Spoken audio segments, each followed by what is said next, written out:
Imagine the summer heat clinging to the marble like a fever. The air inside the city is thick with dust, raised by thousands of feet that haven't moved far in months. Famine has hollowed cheeks and sharpened tempers.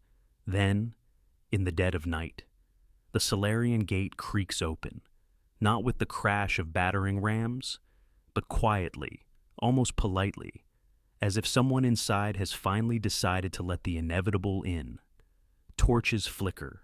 Shadows lengthen across the forum.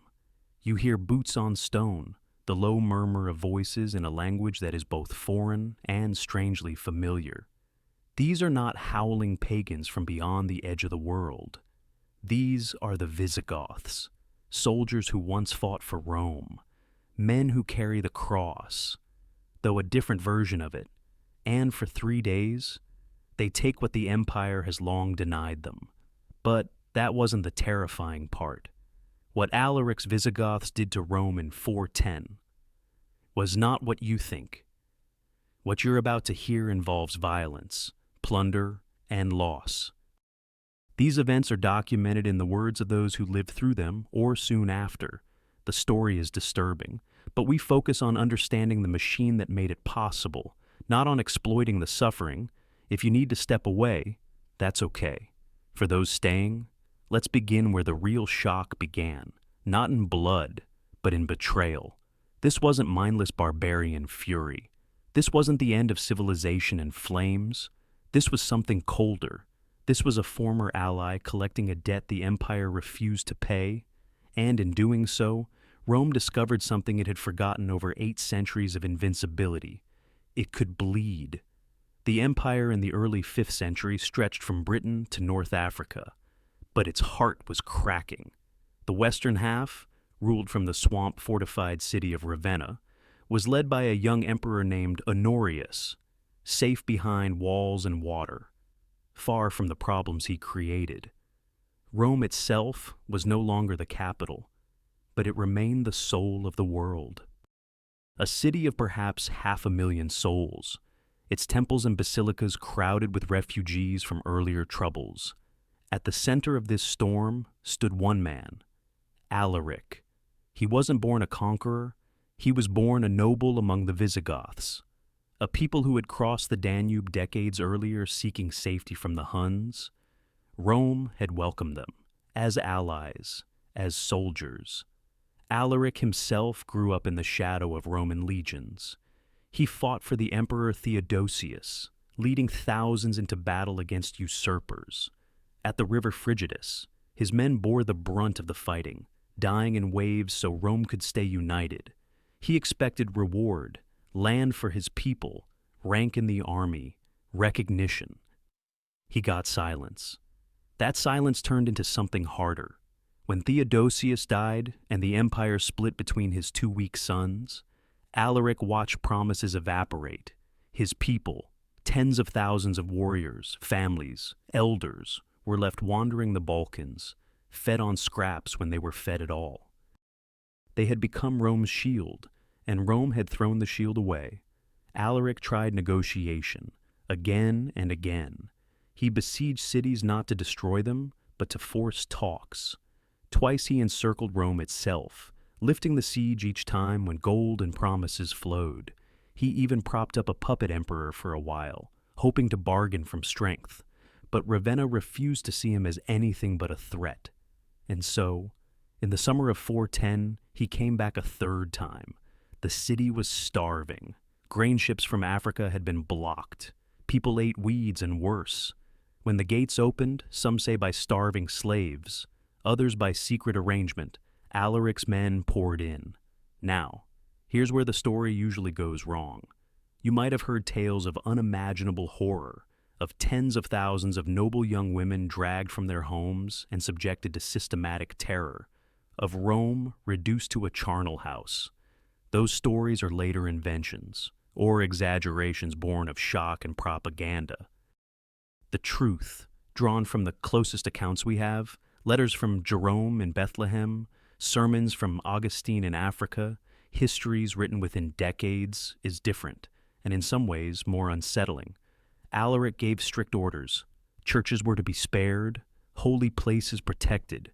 His men were Christians, Arian Christians, yes, but believers in the same Christ. When one group of soldiers found sacred vessels in a wealthy home, guarded by an elderly woman who declared them property of St. Peter, they didn't seize them. They escorted the treasure through the streets to the basilica, Romans and Goths walking together under guard. Many citizens found refuge in St. Peter's and St. Paul's. The basilicas became islands of safety amid the storm. The plunder focused on wealth. Palaces of the rich were stripped, gold, silver, silks, spices. Centuries of tribute from across the world carried off in wagons.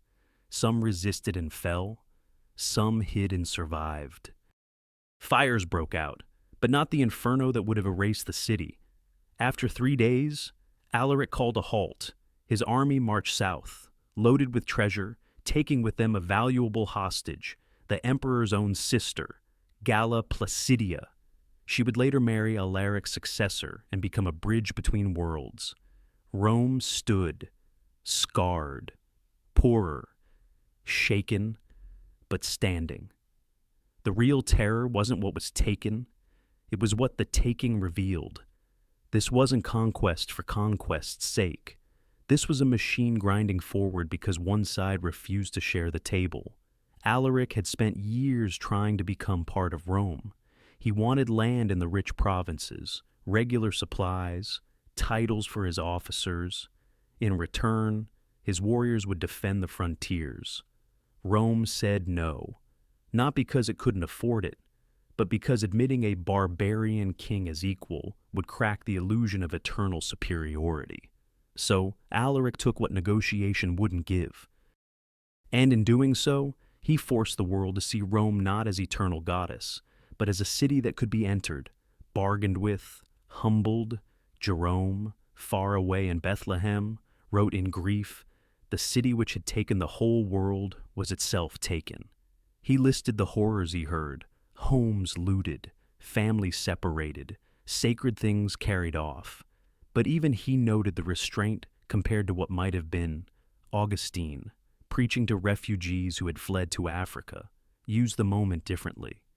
He told the story of Christian women who suffered but kept their souls intact, of pagans who blamed the new faith for weakening old protections. He argued the opposite. Earthly cities rise and fall. Only one city matters in the end. But beneath the theology, a quieter truth. The machine wasn't Alaric's. It was Rome's. For generations, the empire had relied on frontier peoples to fight its wars, paid them late or not at all, promised integration, then withheld it. Treated loyalty as something owed, not earned.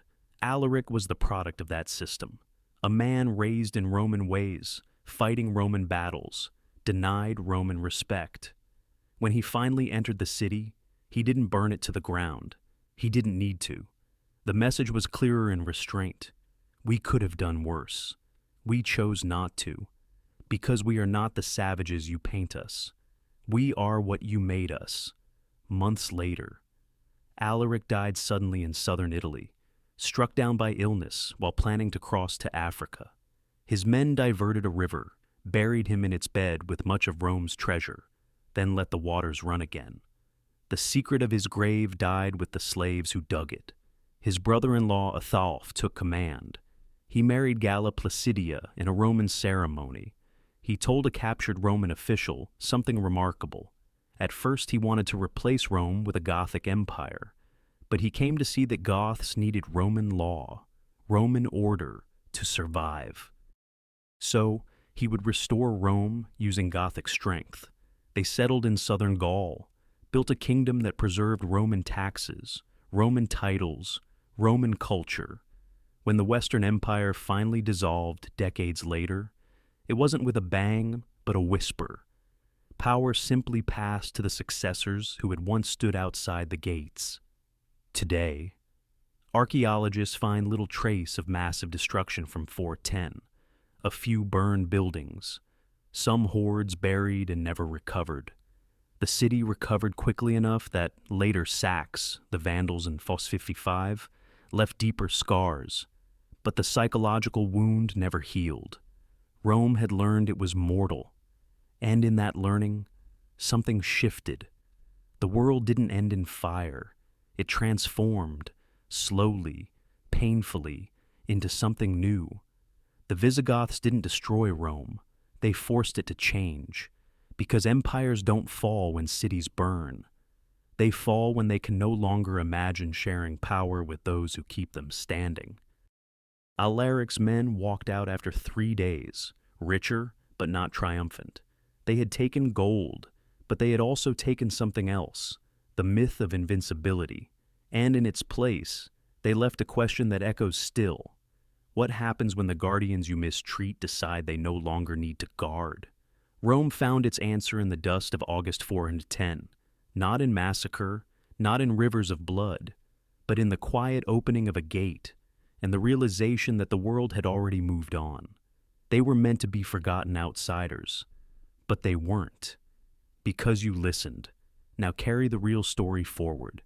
If this reframing of one of history's most misunderstood moments stayed with you, leave a comment with your thoughts. What surprised you most? And if you want more histories that challenge the myths, subscribe. The past survives when we keep telling it right.